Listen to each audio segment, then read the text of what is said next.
if civil war comes, and I do think it is imminent, you're quite right, it will for us be the price of freedom.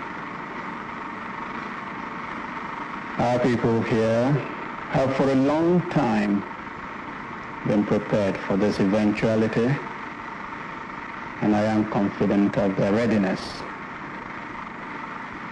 I think that when it does come, that the people on the other side would be surprised as to what they're going to get. And I'm confident that it will not last long. 2 months ago, it appeared Nigeria was close to winning its war with Biafra, but now the fighting seems to be at a stalemate, apparently because French weapons now are reaching the Biafrans. Half of Biafran's 7 million people are said to be nearing starvation, and only a few food shipments are being flown in. We have obtained some extraordinary film of the war in Biafra made by French cameramen, fought by a group of Biafran commandos and their white mercenary leaders.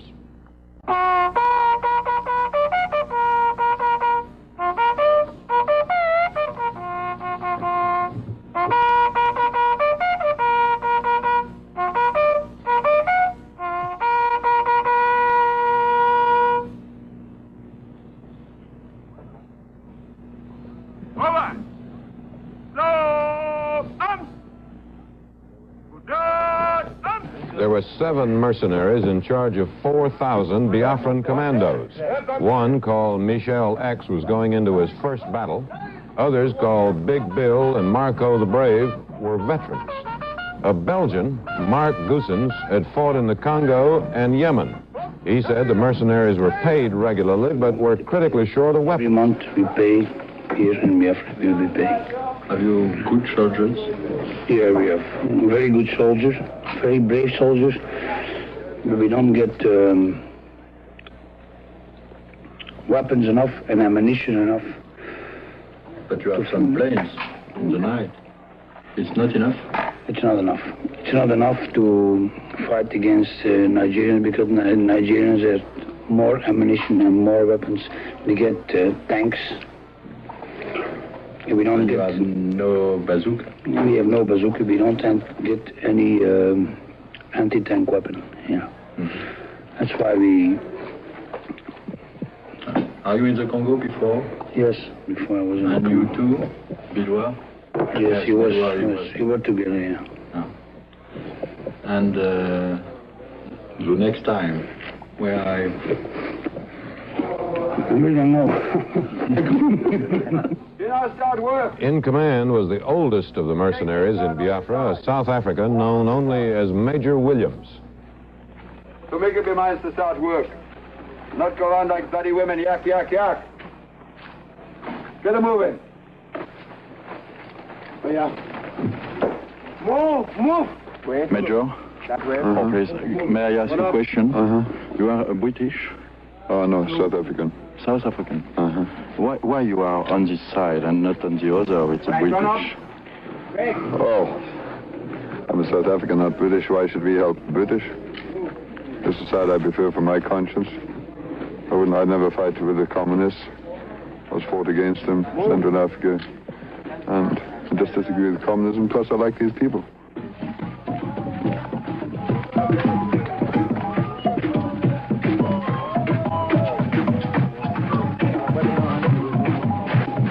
They outgun us, outnumber us, but we've got the fighting spirit, as you saw this morning. The blokes are willing to go in and have a go, and with our morale, we will beat them. And you stay in Biafra? Oh, yes, definitely. More? Definitely? Definitely, until the end of the war. Then they go into the next one. Thank you. Major General Ojukwu, the man who led the secession in Biafra, is on his way to seek political asylum in Zambia, in Central Africa. He is said to have with him 3,000 pounds of luggage and his Mercedes-Benz automobile. At 40 minutes past 4 p.m. today, Nigerian time, Africa's worst war came to an end, that between Nigeria and breakaway Biafra. Major General Philip F. Young, left in charge of Biafra when General Ojukwu fled Sunday, announced the end on Radio Biafra, a mobile radio station. He appealed to the federal Nigerian leader, General Gowan, for a ceasefire to negotiate a settlement within the framework of a united Nigeria. The war has lasted 2.5 years. Around 2 million people have died. The peril that remains now is starvation of 4 million Biafrans or slaughter by federal troops.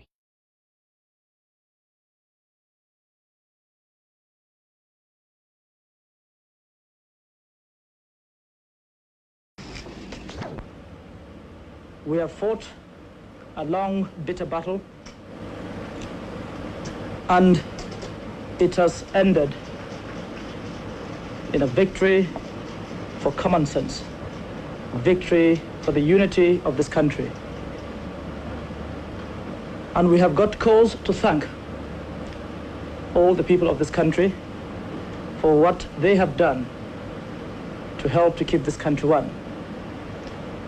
But I think above all, the gallant officers and men who had given their lives that this nation might live. And we have with us today Colonel Obasanjo, and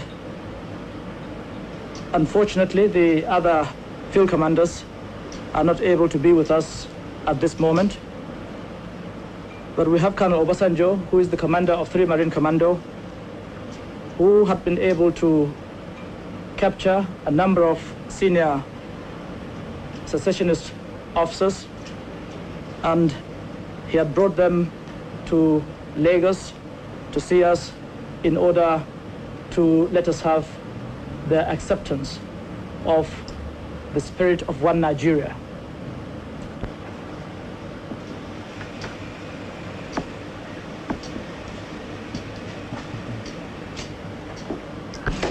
Formally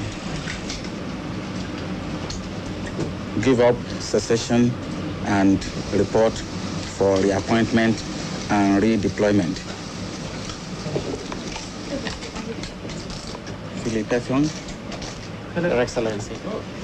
Glad to see you again. My pleasure. How are you? Very well indeed. Glad to see you again. Thank you. Patrick Amadi. How are you? Excellency. Glad to see you again. Thank you very much. Glad to see you again. It's an experience. Honestly, glad to see you again. And I would like, therefore, to take this opportunity to say that I, Major General Philip Effiong, officer administering the government of the Republic of Biafra, now wish to make the following declaration. That we affirm we are loyal Nigerian citizens and accept the authority of the federal military government of Nigeria. That we accept the existing administrative and political structure of the Federation of Nigeria. That any future constitutional arrangement will be worked out by representatives of the people of Nigeria. That the Republic of Biafra hereby ceases to exist.